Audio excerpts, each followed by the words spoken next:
मित्रों, राय साहब की राय कार्यक्रम के मार्केटनॉमिक्स सेगमेंट में एक बार फिर आप सभी का स्वागत है। मार्केटनॉमिक्स सेगमेंट में हम फिर आज चर्चा करेंगे फ्रैंकलिन टेम्पलेटन म्यूचुअल फंड द्वारा अचानक बंद की गई 6 डेट बॉन्ड स्कीम्स के बारे में। इन स्कीम से जुड़े ताजा अपडेट्स हम देने का प्रयास करेंगे।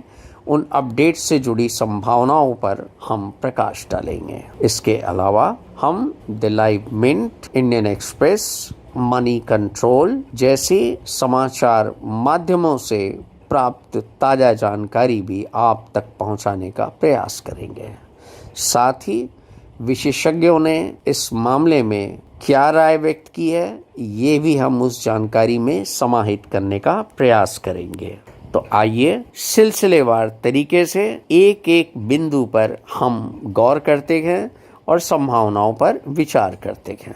तो मित्रों, सबसे बड़ी खुशखबर ये है कि फ्रैंकलिन टेम्पलेटन मुकदमे में कर्नाटक हाई कोर्ट ने गत 24 अक्टूबर को अपना फैसला सुना दिया। इस फैसले में कर्नाटक हाई कोर्ट ने कई कॉन्टेंचुअस मुद्दों को हमेशा के लिए सेटल कर दिया है और म्यूचुअल फंड इंडस्ट्री को एक नया रास्ता दिखाया है, जिस पर आगे चलकर म्यूचुअल फंड इंडस्ट्री को और मजबूत होने का मौका मिलेगा।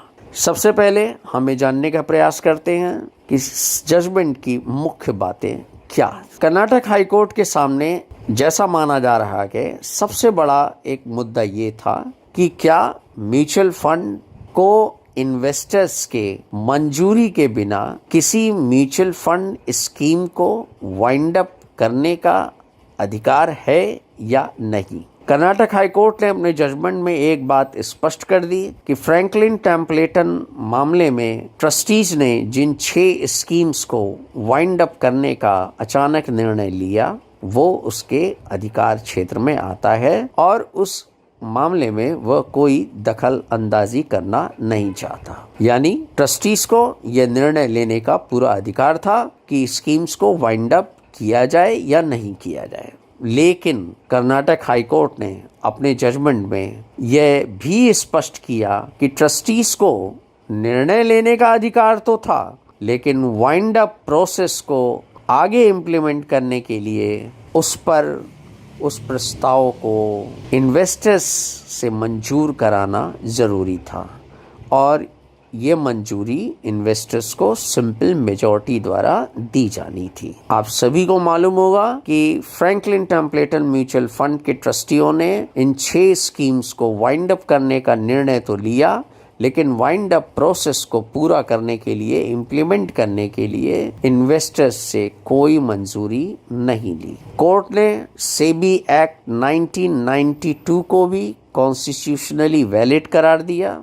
इसके अलावा जो सबसे महत्वपूर्ण बात है वो है फॉरेंसिक ऑडिट से जुड़ी। कोर्ट ने कहा कि Choksi and Choksi audit firm जो फॉरेंसिक ऑडिट फ्रैंकलिन टेम्पलेटन मामले में कर रही है, उसकी रिपोर्ट वह सेबी को सौंपेगी। फर्म अपनी ऑडिट रिपोर्ट में अगर कोई अनियमितता या लैप्सेस पाती है और उस रिपोर्ट में उसका जिक्र है, तो सेबी उस रिपोर्ट के आधार पर ऐसी स्थिति में समुचित कार्रवाई करने के लिए पूरी तरह सक्षम और अधिकृत है। कोर्ट ने यह भी स्पष्ट किया कि अगर ट्रस्टीज के वाइंड अप निर्णय के प्रस्ताव को मंजूरी के लिए इन्वेस्टर्स के सामने लाया जाता है और इन्वेस्टर अगर उसे मंजूरी दे देते हैं, यानी उसे वैलिड करार देते हैं, तो भुगतान की प्रक्रिया क्या होगी, और अगर इन्वेस्टर्स उसे आउटराइटली रिजेक्ट कर देते हैं, यानी उसे इनवैलिड करार देते हैं, तो भुगतान की प्रक्रिया क्या होगी। आइए इसे जानने का प्रयास करते हैं। हाई कोर्ट के जजमेंट के मुताबिक 2 स्थितियां हैं भुगतान से जुड़ी हुई। अगर ट्रस्टीज के निर्णय को इन्वेस्टर्स अपनी मंजूरी सिंपल मेजॉरिटी से दे देते हैं, तो ऐसी स्थिति में स्कीम्स में जो भी कैश उपलब्ध है उसके भुगतान की प्रक्रिया शुरू की जाएगी। लेकिन इसके लिए कोर्ट ने स्पष्ट तौर पे कहा कि जो मौजूदा प्राविधान है उनके तहत ही यह भुगतान की प्रक्रिया पूरी की जाएगी।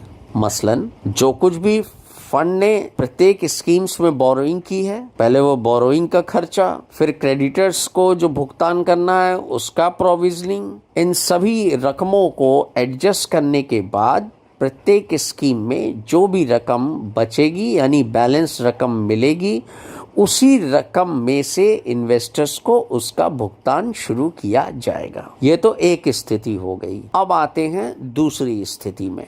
अगर इन्वेस्टर्स वोटिंग में ट्रस्टीज के निर्णय को नामंजूर कर देते हैं, उसे इनवैलिड करार देते हैं, तो ऐसी स्थिति में कोर्ट ने स्पष्ट तौर पे जो कुछ जजमेंट दिया है उसके मुताबिक इन्वेस्टर्स को तब रिडेम्पशन रिक्वेस्ट डालनी होगी, यानी उन्हें रिडेम्पशन के लिए रिक्वेस्ट करनी होगी। ऐसी स्थिति में रिडेम्पशन की प्रक्रिया के लिए अब संभावना ये व्यक्त की जा रही है कि इन स्कीम्स को फिर दोबारा रीओपन करना होगा और उसके बाद रिडेम्पशन रिक्वेस्ट डाली जाएंगी। या ये भी हो सकता है कि सीधे इन स्कीम्स के लिए रिडेम्पशन रिक्वेस्ट इन्वेस्टर्स से मंगाई जाए। जो भी हो, अब ये विस्तृत जजमेंट देखने के बाद ही बताया जा सकता है। अब एक्सपर्ट्स का क्या कहना है इस बारे में, अब ये जानने का प्रयास करते हैं।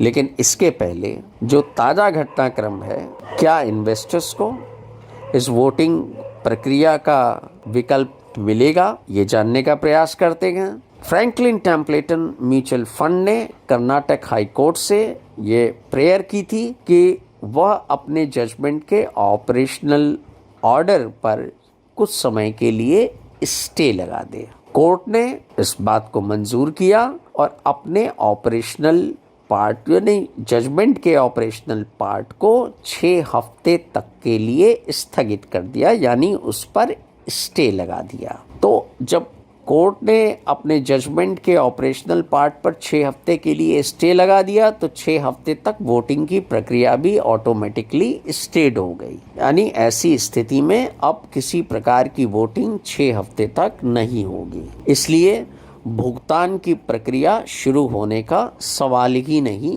पैदा होता। ये जो 6 हफ्ते का स्टे मिला है जजमेंट के ऑपरेशनल पार्ट पर, तो वो 6 हफ्ते के समय में फ्रैंकलिन टेम्पलेटन के सामने ये विकल्प होगा कि वो कर्नाटक हाई कोर्ट के जजमेंट के खिलाफ अगर अपील करना चाहे तो सुप्रीम कोर्ट में अपील के लिए जा सकती है। दूसरा, Chennai financial markets and accountability CFMA संस्था जो इन्वेस्टर्स के हितों के लिए काम करती है, इस संस्था ने भी कहा है कि वह कई पहलुओं पर सुप्रीम कोर्ट जाना चाहेगी, यानी उनके भी सुप्रीम कोर्ट में जाने की संभावना है।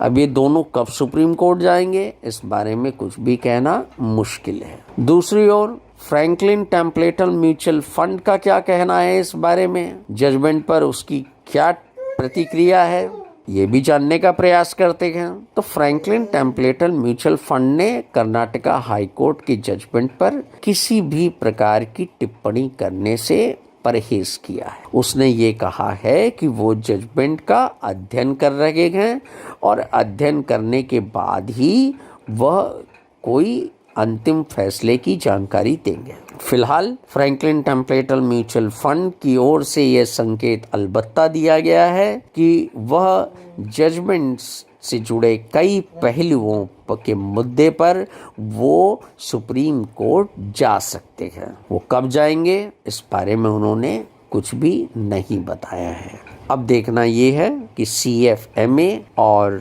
फ्रैंकलिन टेम्पलेटन म्यूचुअल फंड इस फैसले के बाद सुप्रीम कोर्ट जाते हैं या नहीं जाते या कब जाते हैं, यह तो समय बताएगा। इतना बड़ा प्रेशर अचानक म्यूचुअल फंड पर आ जाएगा कि वो रिडेम्पशन रिक्वेस्ट को पूरा करने के लिए वो कुछ शर्तें लागू कर सकती हैं। मसलन 2 लाख रुपए से ऊपर की रिडेम्पशन रिक्वेस्ट के लिए वो 10 दिन के समय को लागू कर सकती है, यानी अगर 2 लाख रुपए से अधिक का रिडेम्पशन रिक्वेस्ट अमाउंट है तो वो कह सकते हैं कि भाई 10 दिन के बाद आपको बाकी रकम मिलेगी, पहले 2 लाख ले लीजिए, उसके बाद फिर जो बाकी रकम है उसके लिए 10 दिन का इंतज़ार करना पड़ेगा। तो इस टाइप की कुछ शर्तें फंड लगा सकता है। खैर, अगर वो शर्तें लगाता भी है तो उससे कोई इन्वेस्टर्स को फर्क पड़ने वाला नहीं है, क्योंकि देर सवेर पैसा उनको जो भी मिलना है वो मिलेगा। अब एक्सपर्ट्स की राय एक ये भी है कि कितना पैसा मिलेगा, क्या जितनी रकम लगाई थी वो पूरा पैसा मिलेगा, इस बारे में तो अभी स्थिति स्पष्ट है नहीं।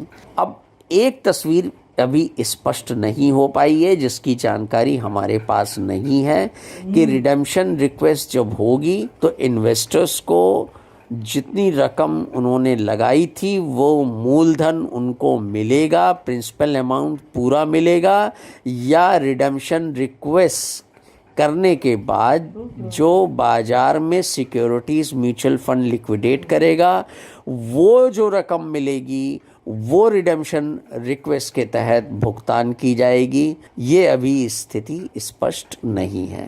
यानी अगर पूरा का पूरा मूलधन और प्रिंसिपल मिलेगा तब तो कोई बात ही नहीं है, लेकिन अगर हैवी डिस्काउंट्स में म्यूचुअल फंड को ये सारी सिक्योरिटीज़ अगर लिक्विडेट करनी पड़ी तो जाहिर है कि कई ऐसी सिक्योरिटीज़ भी होंगी जो हैवी डिस्काउंट्स में इनको लिक्विडेट करनी पड़ेंगी। तो अब जाहिर है कि सस्ते में लिक्विडेट करनी पड़ेंगी। तो अब ये जो नुकसान होगा लिक्विडेशन में, ये लिक्विडेशन का नुकसान की भरपाई म्यूचुअल फंड करेगा या इन्वेस्टर्स को करना होगा, अभी इस बारे में क्या स्पष्ट दिशा निर्देश हैं ये हमारे पास अभी इसकी जानकारी नहीं है। इसकी जानकारी विस्तृत जजमेंट पढ़ने के बाद और जजमेंट पर विस्तृत अध्ययन करने के बाद ही एक्सपर्ट्स कोई राय दे सकते हैं। और हम अगर कोई राय इस किस्म की हमारी जानकारी में आएगी और जजमेंट्स के विस्तृत पहलुओं के अध्ययन करने के बाद जो कंक्लूज़न ड्रॉ किया जा सकेगा उस बारे में अगर कोई ताज़ा अपडेट होगा तो हम आप तक पहुंचाने का प्रयास करेंगे। फ़िलहाल सबकी निगाहें अभी इस पर टिकी हैं कि फ्रैंकलिन टेम्पलेटन म्यूचुअल फंड और CFMA कब सुप्रीम कोर्ट जाते हैं और सुप्रीम कोर्ट इस मामले में क्या अंतरिम आदेश जारी करता है या अंतिम फैसला क्या जारी करता है। सबकी निगाहें इसी पर टिकी हैं और जब तक अगर वो सुप्रीम कोर्ट दोनों पक्ष गए तो ऐसी स्थिति में सुप्रीम कोर्ट का निर्णय आने के बाद या कोई अंतरिम आदेश आने के बाद ही स्थिति पूरी तरह स्पष्ट हो पाएगी कि इन्वेस्टर्स को उनकी रकम का भुगतान कब मिलना शुरू होगा। तब तक के लिए हम सभी को ताज़ा जानकारी पाने तक का इंतज़ार करना होगा। तब तक के लिए मुझे इजाज़त दीजिए। ताज़ा अपडेट्स जैसे ही मुझे मिलेंगे मैं आप तक पहुंचाने का प्रयास करूंगा। तब तक के लिए मुझे इजाज़त दें। हाँ, इजाज़त देने के पहले एक आप सभी से आग्रह है कि अगर आपको वीडियो अच्छा लगा तो एक लाइक तो बनता है, प्लीज़ एक लाइक देना न भूलें। इसके अलावा आपको ये वीडियो कैसा लगा इस बारे में अपने कमेंट्स दें। इस वीडियो में क्या कमी थी, आपको और क्या जानकारी चाहिए, ये लिखने में कोई संकोच ना करें। हम वो जानकारी आप तक पहुंचाने का प्रयास ज़रूर करेंगे।